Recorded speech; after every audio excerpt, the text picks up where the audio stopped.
Goa so many times, and Goa has always been my favorite, and have a great memory of this place. Her film festival की तरह इस festival में भी काफी mismanagement नजर आया। पहले तो विद्या बालन को बतौर चीफ गेस्ट बुलाने के बावजूद उनसे पैसे मांगे गए।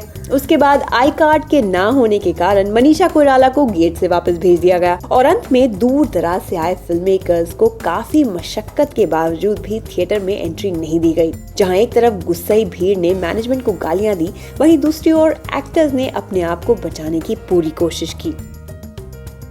I think that's always a problem whenever we are trying to organize any kind of event. So it's part of the whole deal. There is हमेशा खामियां तो रहेंगी, but we have to learn from the experience and try to improve ourselves. इफ़ी की खास बात ये है कि यहाँ पर भारतीय फिल्मों के साथ साथ कई अंतर्राष्ट्रीय फिल्में भी दिखाई जाती हैं और इस फेस्टिवल की बढ़ती पॉपुलैरिटी को देखते हुए वो दिन दूर नहीं जब ये फेस्टिवल फिल्म मेकर्स के लिए एक नया आकर्षण बन जाएगा।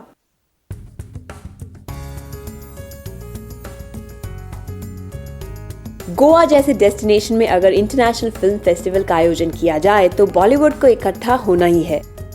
हम बात कर रहे हैं इफ़ी यानी international film festival of India की।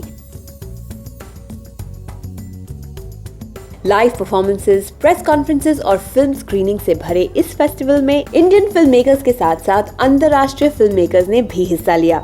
इस फेस्टिवल की शुरुआत फिल्म एक्टर पृथ्वीराज कपूर को श्रद्धांजलि देकर की गई।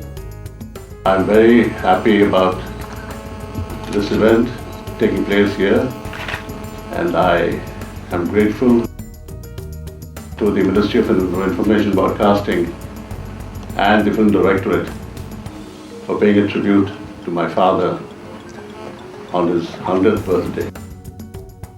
अलग प्रांत से जो लोग आते हैं, अलग डायरेक्टर्स जैसे साउथ के हैं, तो अच्छा लगता है यहाँ पे आके और अलग अलग फिल्में देखना अच्छा लगता है।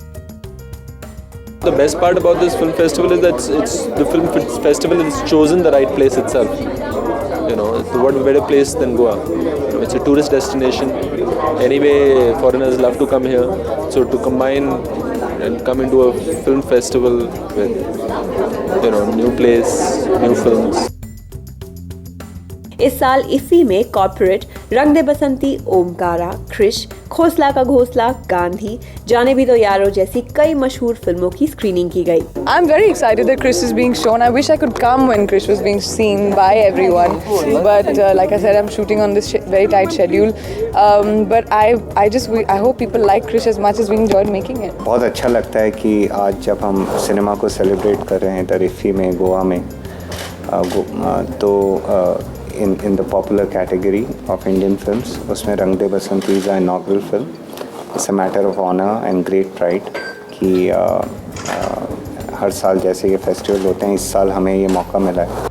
लास्ट ईयर में इफ़ी में अपहरण का प्रीमियर हुआ था, तो it definitely holds a special place because and again this year I have 2 films, corporate and Omkara, being shown here. So yes, it is a festival which definitely is close to me, and it's in Goa. It's in a beautiful place, and that's it. We are celebrating cinema, and that's what's important. Festivals always add an aura of intelligence and intellectualism to any film, and I think that's something that, as commercial actors in our regular day jobs, we really crave, and it's always really gratifying to be part of an intellectual space with a film. यहाँ मौजूद celebrities का कहना है कि इस तरह के film festival के लिए गोवा सही जगह है।